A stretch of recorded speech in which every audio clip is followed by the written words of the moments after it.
So the question, on the one hand, the Rambam rules, and this is all based on what happened. How do we know the laws of conversion? It's all derived from what the Jews underwent in entering the covenant.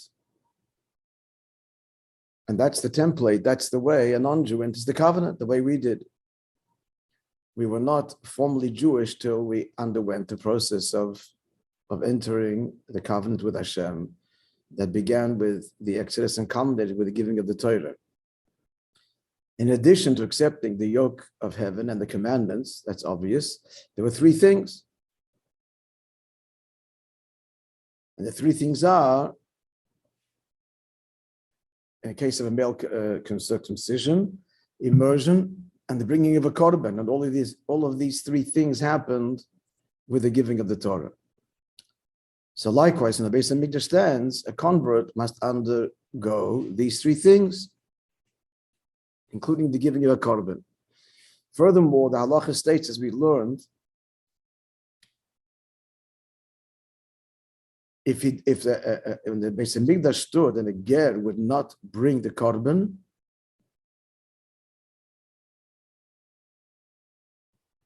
so the language was, in one place, he's described as not a kosher Yisrael, a fitting Jew, till he brings his korban. And moreover, the halacha is that till he brings his korban, where the Beis Hamikdash stood, he could not eat of sacrificial food.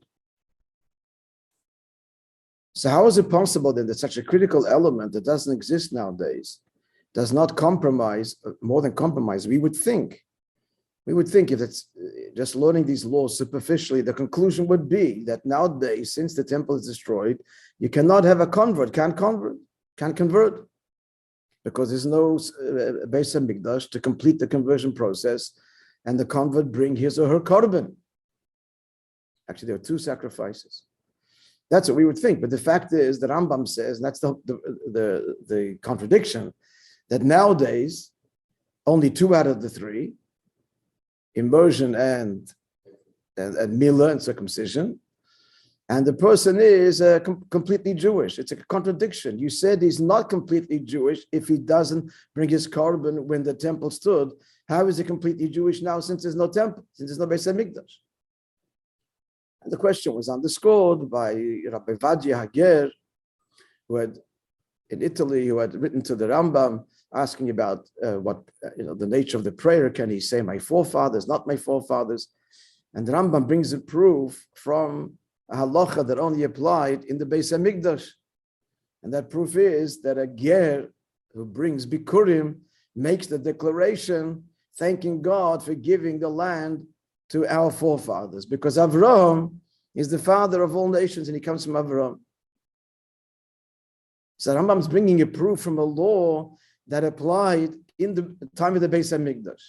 That makes that question much stronger.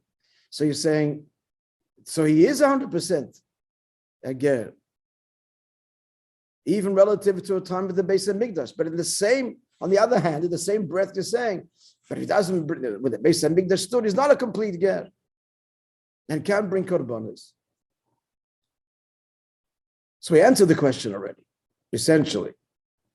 We're going to go deeper into the spiritual Hasidus dimension of it, but we answered the question. We explained by examining critically the language of the Rambam, the language of these apparently contradictory laws. So let's share it with you briefly in summary, and it is as follows.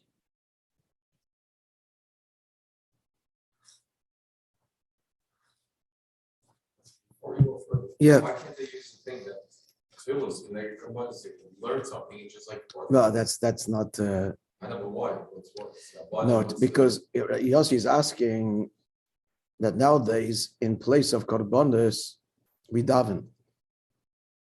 But we're not yoitze. You're not yoitze korbanos. You're not yoitze. It's since we don't have korbanos, the best we can do is pray, and on some level, it's like a korban, but you still have to bring that korban afterwards of any sin that you did during the exile period. We're not yoitze the mitzvah of korbanos, the chiv of korbanos. Pesach night, you have to eat a korban Pesach. You can learn about it as much as, and we do. But to say that you are Yoitze, you connected to it. You connected to it. B'mokem. We can't. We can't bring the korban. So in its place, the sages said, daven, learn about it. There's two things, learn about it and daven. But it's not, it's in its place. It's not replacing it. But learning says Ki'ilu, so if you learn halacha. Ki'ilu, still not the same.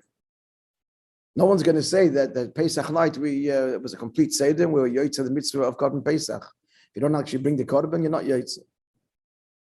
It's as if it's in place, but it doesn't replace. It doesn't replace. And the word Ki'ilu means just that. It's as if he brought it, but he didn't actually bring it. So that's not going to help the get. So to understand all of this, introduced last week a very interesting halachic idea. It's called Ariyahu Daravi Aleha, which means a lion is crouching on top of it. What does it mean? A lion is crouching on top of it. So you remember. What is that? What it's expressing is the following: a lion is crouching on top of something. You can't approach that thing because there's a lion there. Is that thing there? That object exists? The object exists, 100%, but it's not in your possession. Why? Because an external factor, you could take it.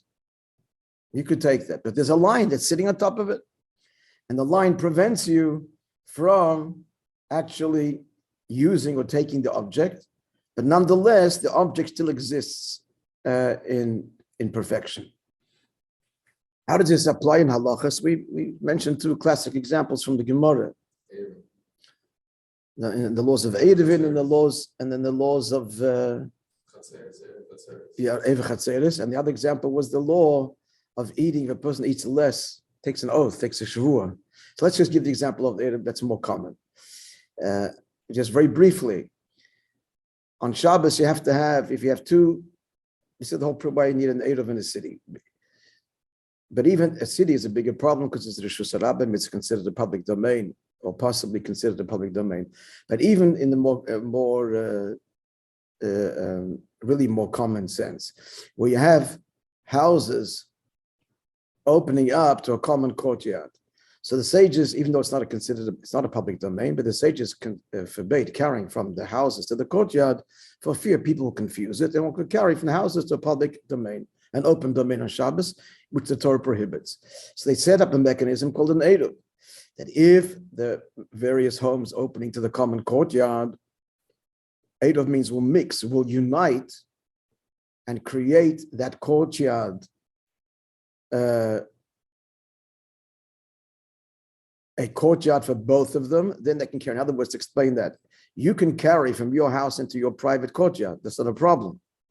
Your house, you can carry.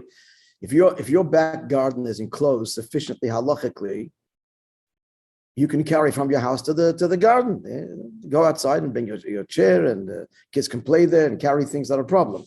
It has to be enclosed to some degree. That's not our subject now. But you cannot carry to your neighbor's garden, even though their garden is enclosed and borders yours. Now, here the cases where you have, it's like homes open to a common open area. Nobody can carry into it because it's a common area, and for fear too similar to a public domain, which is the ultimate common area. So what's the mechanism by which the sages allowed and lifted their rabbinic prohibition and allow people to carry? If you make an Eruv. And what does an Eruv mean? An Eruv means you transform that area into an area that belongs to everybody, not public, but belongs to these specific people. How is this done? So it's done by taking from food, a box of matzah, and placing it in the home of one of the homes. But this box of matzah, this food, belongs to everybody. Initially belongs to one person, but he is now allowing everybody else ownership in this box of matzah. So it's like everybody lives in that one home. So if you live in that one home, and everybody lives in that one home because it's the common food, then you can all carry into the courtyard. And that's what happens, that's explained. That's what happens in the city. It's the same principle. The area, first of all, physically, they have to completely surround it. And they only make an area, mind you, where there's no halachic rishus harabim, no public, because to have halachically the designation of a public domain, it's very few places in the world. Fifth Avenue needs to be 16 cubits wide, and 600,000 people travel through it in the course of a day. How many streets in the world would qualify? In major cities, Tokyo, New York, there are few halachic reshus harabims in any city. I don't think, not downtown Montreal, anywhere in Quebec, anywhere in Canada for sure.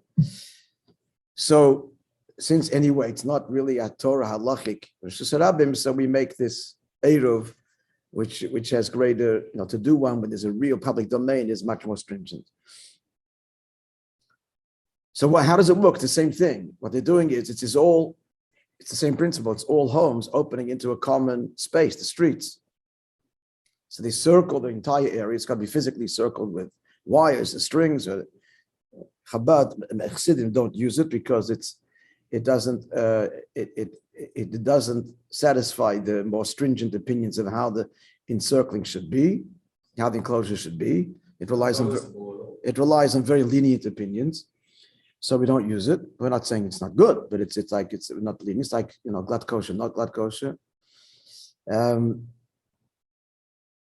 But still a good idea that it should happen in the city anyway, and people should know about it. For those that are carrying, will not be transgressing rabbinic law because it's enclosed, at least rudimentarily. So it's a good idea to have, even if people don't even know about it, which is the best way to do it.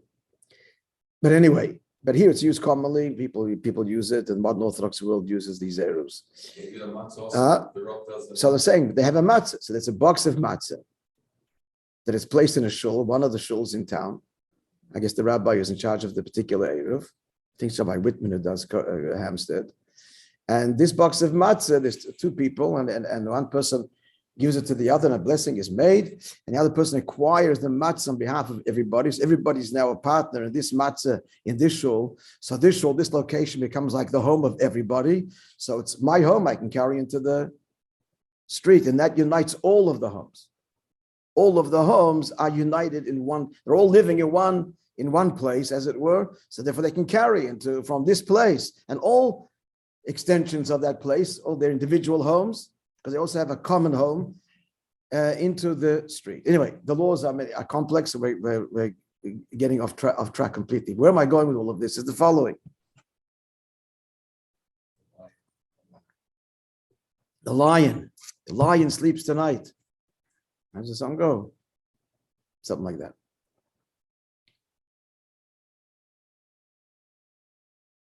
In the village, everybody's happy and peaceful because the lion is sleeping tonight, but he's still crouching. So what's the story? The story Hilchos Shabbos is like this. The laws of Eiduvin. So here's the scenario: you have two homes now, and a courtyard, but the courtyard is divided by a wall. Now, if there is a doorway in the wall, an opening, or a door without a door, an opening, so then, with the eruv, they now can be considered one domain. They can make an eruv so that each one can carry into either respective courtyards. That's the point. That each one should be able to carry into the other courtyard. The scenario here is that there's a tree. There is a tree adjacent to the wall that serves as a ladder, which is good enough. A ladder also. It's not a very high wall, and the ladder allows passageway. That's also considered like an opening. The problem is that a tree is muktzah on Shabbos. You can't climb a tree on Shabbos. The sages forbade it. Even to lean on a tree for fear of break off a branch and use it, whatever the considerations are. So now you have a problem. Can the tree be considered during the week? It's a ladder. And now it's Shabbos and you can't use it. So the halach is, according to one opinion, not a problem. It's still a ladder. But there's a lion crouching on the ladder. And what's that, Shabbos? Shabbos says you can't use the tree. You can't use the tree/ladder, but it's still fundamentally a ladder. So we consider it now like a ladder, so that we can consider these two courtyards to have a common opening, and one Eruv can work for both of them.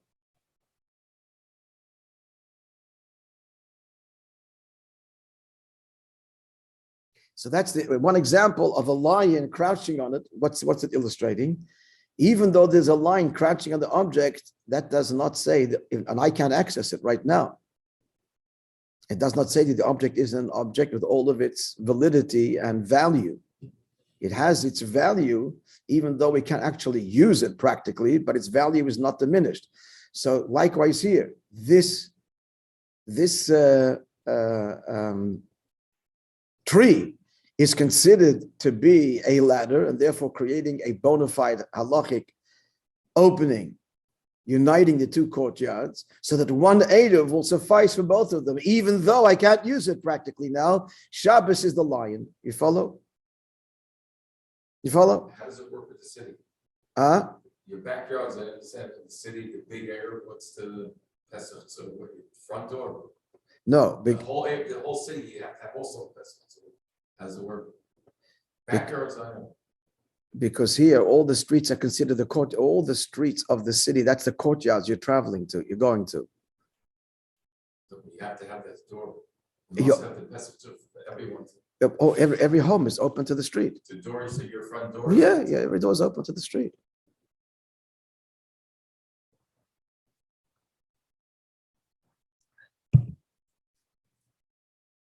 If someone had a completely enclosed without a door, I mean, how would he get into his house? He has to have a door. Every house has a door.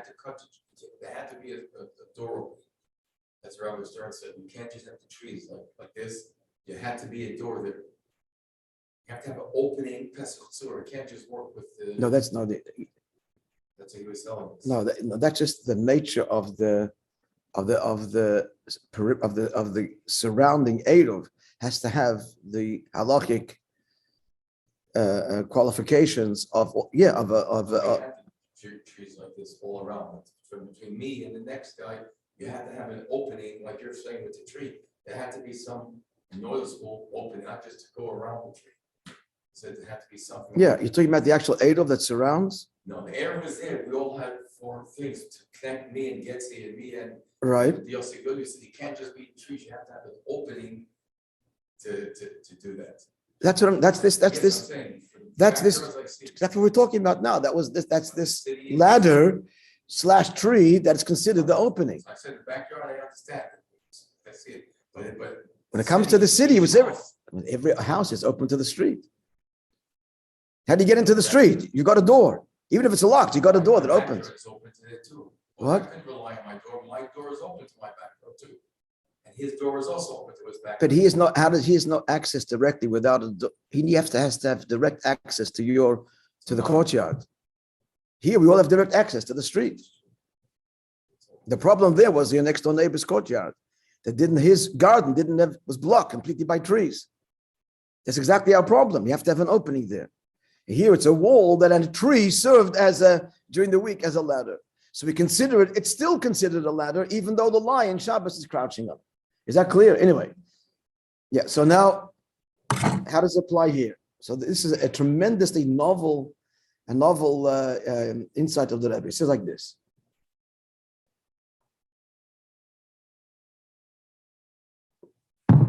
The three components of conversion are not equal. They're not equal. It's like physically walking into a house. If you're walking into a place, because that's a language where three things the Jews entered into the covenant. Now, when you're entering into a domain, you're entering, and then there's an obstacle that's there that's got to be removed. The obstacle that has to be removed that's there is not part of your entering. It's just practically speaking, you can't get there unless the obstacle is removed. So therefore, the Rebbe says like this: immersion and he says all in the language we're not going to repeat now, but it's in the language of the nuance, very subtle nuance of the Rambam. And it's not obvious at the outset, which is why we're having this discussion. But the Rebbe's analysis reveals it in the words of the Rambam. I'll just tell you, he says with 3 things the Jews entered the covenant, and does not say 3 things entered them into the covenant. So there's a big difference. With 3 things they entered, as opposed to 3 things entered them, making all 3 equal. Without them, you are not entering. That's not the case. So 2 out of the 3 is milah, circumcision, and what? Immersion. What's the korban? So you're becoming Jewish. You're entering into the covenant. The korban says, wait a second. You're allowed to bring korbanos. You as a convert, as a Jew now can bring korbanos. But before you do that, you got to remove an obstacle and bring this sacrifice. This sacrifice is the lion, is the sacrifice that prevents you from bringing korbanos. That's all it is. It's removed the korban that the Jews brought initially, and as long as the Beis Hamikdash stood, it was part of the conversion process. Unlike the first 2 things that by which the person entered into Jewishness, into the fold, into the covenant, the korban was simply a means by which to remove an obstacle that you can bring korbanos. So therefore nowadays, so there's no korbanos, there's no obstacle you have to remove. All it is an obstacle that in order for me to bring a korban, I've got to, it's like a key. To go into this room, you need this key to unlock the door. But I don't have to, the room's not there, so I don't need the key. There's no room there. So I don't need the key to unlock the obstacle. I'm already in. So, since nowadays there's no korbanos, that room doesn't exist. And therefore there's no need for me to remove an obstacle. That's all it is my korban is only an obstacle. In order to be able to bring a korban, there are no korbanos, therefore there's no obstacle to korbanos.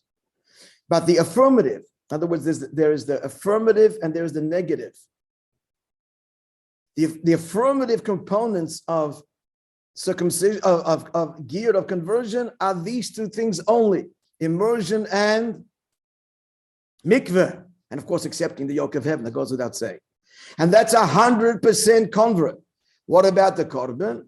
So the korban is, in order to bring korbanos, and also, it's only in the words of the Rambam, before you can bring any other korban, you got to pay your due and bring this korban first. But if there's no other korbanos to bring, you don't have to pay your due. It's like paying your due. You've got to pay a certain, it's like you got to pay a certain, make a different example. Becoming a member of a club. Then there's a room in that club where they have a certain activity. Now, in order to participate in that activity, you got to pay another due. But what happens if that room is being not used anymore, demolished? They're no longer doing that activity. Do you have to pay your due as part of your membership? No. You paid your membership to become part of the club. The fact that there is another activity that used to be, this club used to do such and such a thing, and one day it'll do it again when in the future, when Mashiach will come, in the case of the Beis Hamikdash. And in order to participate in that activity, there's a certain fee. Can't make you pay the fee now. We don't have that activity. But more than that, that is only a fee for that activity. But a member of the club, you're 100% with what? With the fees, whatever you paid, which are the 2 things, milah and tefillah, conversion and immersion. Therefore, the Rebbe says, before we get to we need to explain that, but why? Why is it that these 2 are affirmative, these 2 things, and the third one is just to remove the lion? Why isn't that also part of the actual entry? That we're going to explain now spiritually. But before that, the Rebbe says an incredible revolutionary insight. Halachically, and remember this, folks, I'm giving you a heads up. Mashiach is coming today. There are thousands of wonderful converts. It's going to be a big ha-pa-pa, ha-pa-pa. What about korbanos? Can right away a convert participate? Can he bring a gift offering, a thanksgiving offering, a sin, whatever it is? The Rebbe's big news. Listen carefully. Since the conversion is 100% now in the time of Golus, when there's no Beis Hamikdash, when the Beis Hamikdash is built, he can bring korbanos right away.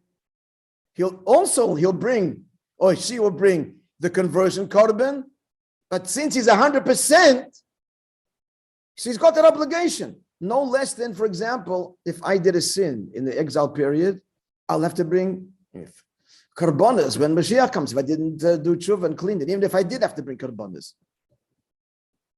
Person does a sin, he's got an obligation to bring korbanos there, right? So I'm not talking the sin factor. I'm just saying that the convert will have to bring his or her korban because you have an obligation. But you could still participate in other korbanos right away. You hear the difference? When the Beis Hamikdash stood and the convert converted, you cannot participate in any korbanos sacrifices until you bring your conversion sacrifice. You pay that fee, you go into that room forever, you have access to that room. That's where the Beis Hamikdash stood, because why? There was a Beis Hamikdash.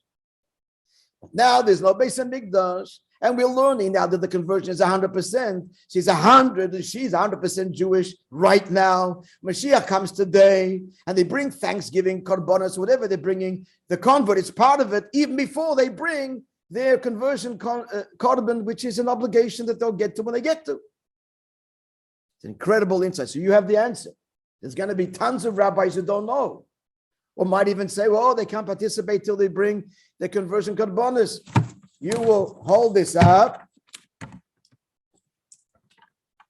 You will hold this up and say, no, we learned in the Sikha, we even know that no, every ger that converted halachically throughout the thousands of years of exile is 100% and is not barred from anything and can participate and bring personally korbanos even before they bring their conversion korban. Why? Because the essence of conversion are these two things. The korban is to remove the lion. There was no lion. There's nothing to remove. So the conversion is 100%. And now when the Beis Hamikdash is built, they'll bring the korban, but they're not restricted from anything when the Beis Hamikdash is built, even participating and bringing their own personal sacrifices. So why do they still need to bring it then? If it's no longer... Just like if someone made a vow, for example, today, when the Beis Hamikdash rebuilt, I bring a sacrifice, you bring a sacrifice.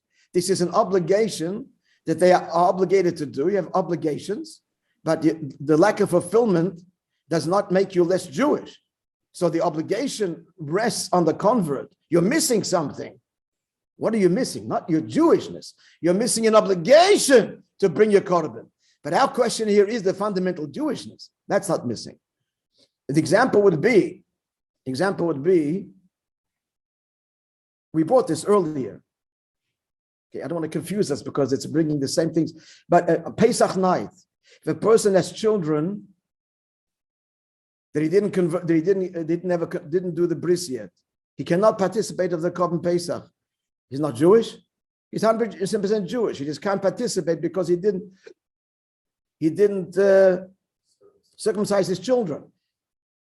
It's confusing because it's the same subject, korbanos. But the principle is, meaning the convert is a convert. He has an obligation to bring a korban. It doesn't prevent him from bringing other korbanos. You follow? It's an obligation, but it's not a condition. It's not a, what? It's not a stipulation. It's just not it's not a condition in his conversion. He is a Jew that has a unique obligation to bring the conversion sacrifice. He's Jewish. He has to bring a conversion sacrifice. But 100% Jewish. And even till he brings that, he or she is not prevented from bringing other korbanos. He has this obligation to bring the conversion sacrifice. Clear? But now the question is, beautiful explanation, explains why conversion today 100% and everything else. And moreover, as soon as Mashiach comes, a convert can bring korbanos. notwithstanding the obligation to bring the conversion korban, which they have to bring and will bring and should do as soon as possible, obviously. But our question simply is, but why the distinction? Why are these two things, the actual conversion and the bringing of the korban is just removing the lion so that I can bring korbanos, which only applied when the temple stood? Because that's when there was possible. Again, like the example of joining a club, and then there's a fee to be able to go into this room. If there's no room, there's no fee, and there's no nothing. You're in the club, 100%.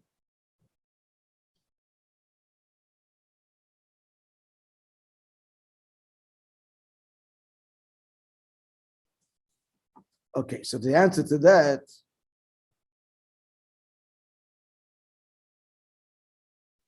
go to page 193.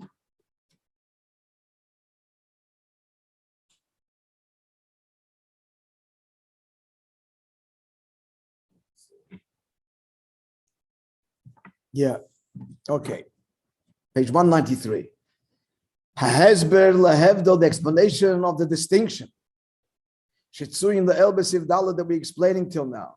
Bein Mila or Tvila bein Korban. We said that Mila and Tvila,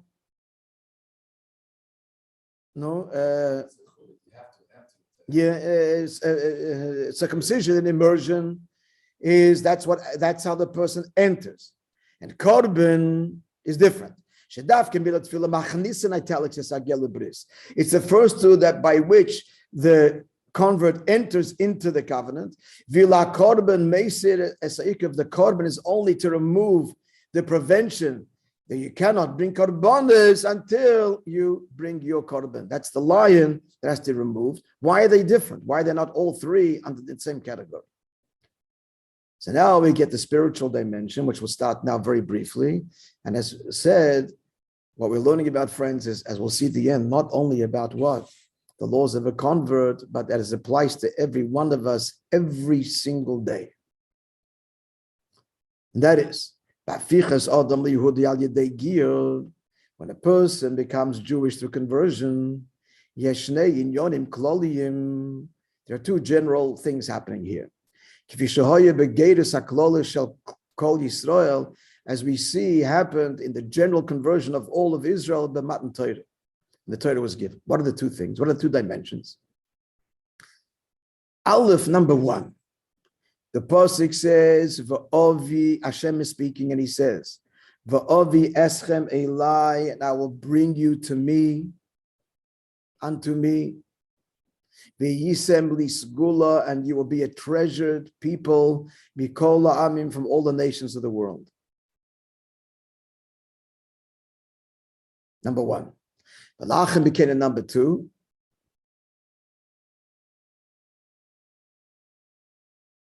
That's pasuk 4 and 5 of chapter 19 of Parshas Yisrael, which we're going to read when? In 2 weeks. Malachim became afterwards, in pasuk number 6, and Hashem says, "You will be to me mamleches kohanim v'goy kodesh," a kingdom of priests and a holy nation. Oh, there's two things here. My people, and then a kingdom of priests and a holy nation. B'milim acheris, in other words, Aleph, the Rebbe is now explaining this. Aleph is etzem haiskashrus v'abris, the essential bond and covenant bein ha'odom, bein ha'kodesh baruch hu, between man and the Holy One, blessed be He, al yedei how? Is entered into you a neshama, holy soul, the essential bond, the neshama, the nefesh halikis, the godly soul that every Jew has. That's number one. Beis shinoi hagavra, the change that this is the soul that comes into me, and then there's the change of the person himself. Shine b'chol a change in all of his limbs, v'koiches nafshay, and the faculties of the soul, shala odam, of the person. That happens al yedei nefesh hakdusha, that the holy soul that enters in brings about.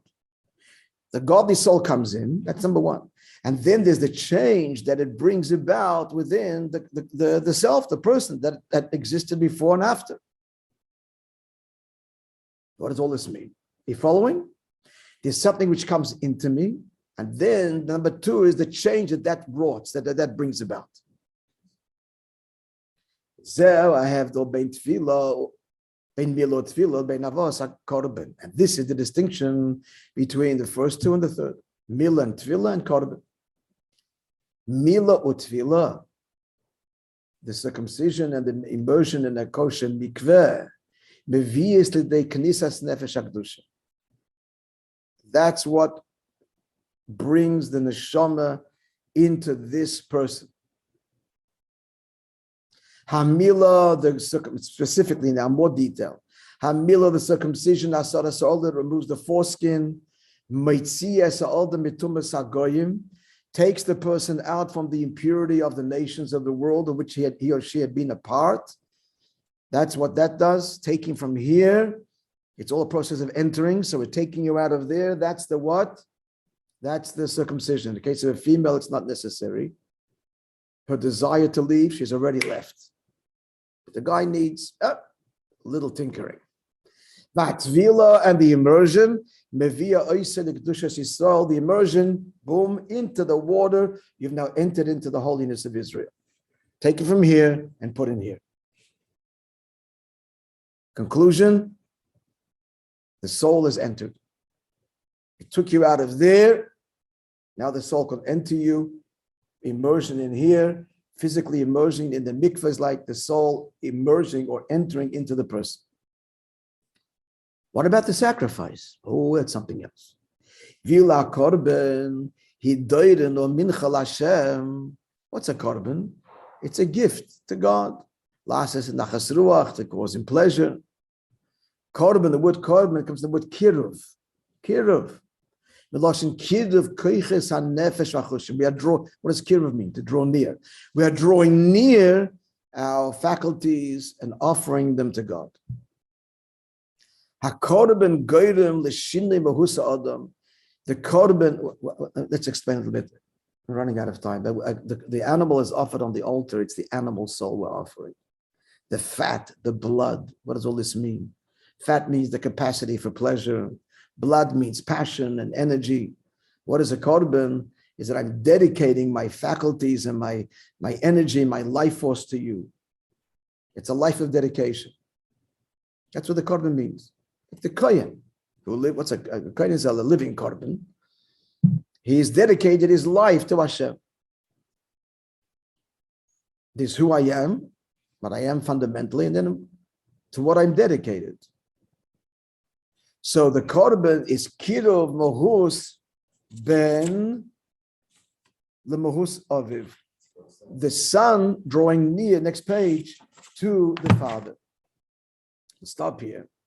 Now we're going to explain, therefore, why nowadays there's no korbanos. The essence is there. Jewish, essentially a 100%. This can't be compromised. There's no half a Jew, 3/4 of a Jew, 99.9% Jewish. It's 100%. You're born to a Jewish mother, 100%, even the father is not Jewish. A person converts a pi halacha today, 100%. What's the korban? We're going to explain that is a level of service and devotion that's not possible during the exile period, which is why there's no korban. We'll see why. And it doesn't detract. Once a Beis Hamikdash is built and it's possible, okay, so do it. But your Jewishness, I am Jewish, fundamentally happens in the conversion process today. Now we're going to explain this. We just gave the outline. We're going to explain we started to at least, the korban and what that does, what that contributes to the conversion, not process. The conversion process is complete with the two things. It's an additional level, a whole new level of devotion, not I am, but my devotion. That's the distinction. I am Jewish, my devotion, korban, sacrifice, offering, dedicating. That's something that's not even possible in the way that it was possible when the temple stood, which is why it not demanded and doesn't detract. All right, a little bit of a cliffhanger, and that we'll see, God willing, next week.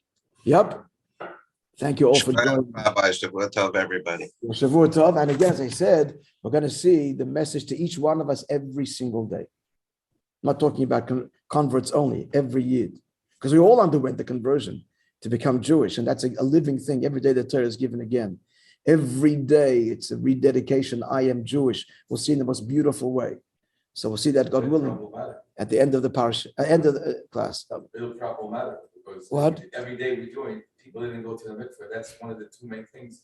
And a guy had a bris, a friend guy didn't go to the mikveh. One never in his second. life for 14 years. Just close. What do you have a wonderful week, everybody. What do you do with that?